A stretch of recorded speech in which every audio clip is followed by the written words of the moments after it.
নমস্কার বন্ধুরা, welcome back to live আড্ডা ফুটবল। তো বন্ধুরা, আরও একটা নতুন ভিডিওতে তোমাদের সকলকে স্বাগত জানাই।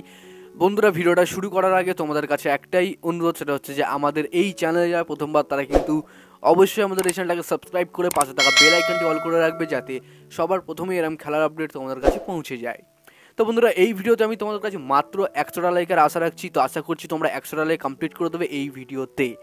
আর বন্ধুরা, একটা টার্গেট কালকে দিয়েছিলাম যে ওই ভিডিও যদি 100টা লাইক কমপ্লিট হয়ে যায় তাহলে কিন্তু অবশ্যই আমি তোমাদের জন্য আজকে অর্থাৎ এই ভিডিওতে তোমাদের জন্য রিডিম কোড দেবো।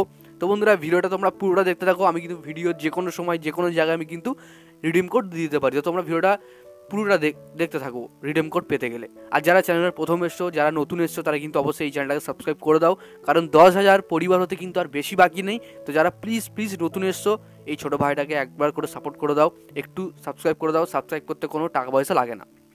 তো আমি তোমাদের যে লিক্স খবরগুলো দিই, হয়তো এই লিক্স খবরগুলো কেউ কপিরাইটের ভয় তোমাদের দিতেই চায় না, জানে ইউটিউব থেকে কপিরাইট পড়বে, টিম থেকে কপিরাইট পড়বে, টিম চ্যানেল থেকে, তো যার ভয় কেউ দিতে চায় না।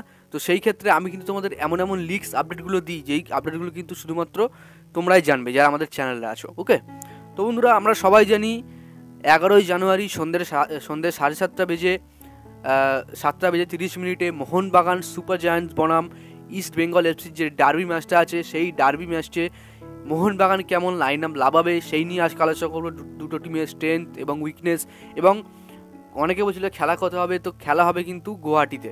ওকে, তো বিবেকানন্দ যুব ভারতীতে খেলা হচ্ছে না কোনো কারণবশত, তো সেক্ষেত্রে কিন্তু অনেক দর্শক হয়তো যেতে পারবেন না, এমনটাই ধরা হচ্ছে।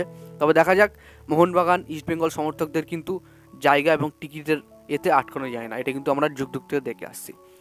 তো বর্তমানে মোহনবাগান ইস্টবেঙ্গলের লাইন আপের আগে একটা কথা বলতে চাই। মোহনবাগানের মাঝমাঠ কিন্তু খুবই শক্তিশালী হতে পারে ইস্টবেঙ্গলের দিনে, অর্থাৎ ডার্বির দিনে, এবং ইস্টবেঙ্গলের আপ ফ্রন্ট কিন্তু খুবই শক্তিশালী হতে পারে ডার্বির দিনে। তো এই দুটো টিমের দুটো লড়াই কিন্তু ইস্টবেঙ্গল মোহনবাগান যতই খারাপ খেলুক, ডার্বি ম্যাচে কিন্তু দুটো টিমই প্রতিপক্ষ হয়ে দাঁড়ায়।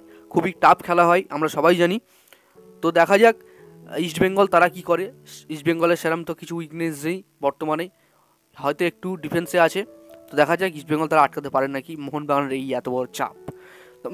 তো মোহনবাগান তারা খেলবে 4-2-3-1-এ। গোলকিপার থাকবে বিশাল ক্যাত, এবং 4 ডিফেন্সে Subhasish Bose, Alberto Rodriguez, Tom Aldred এবং আশিস রায়।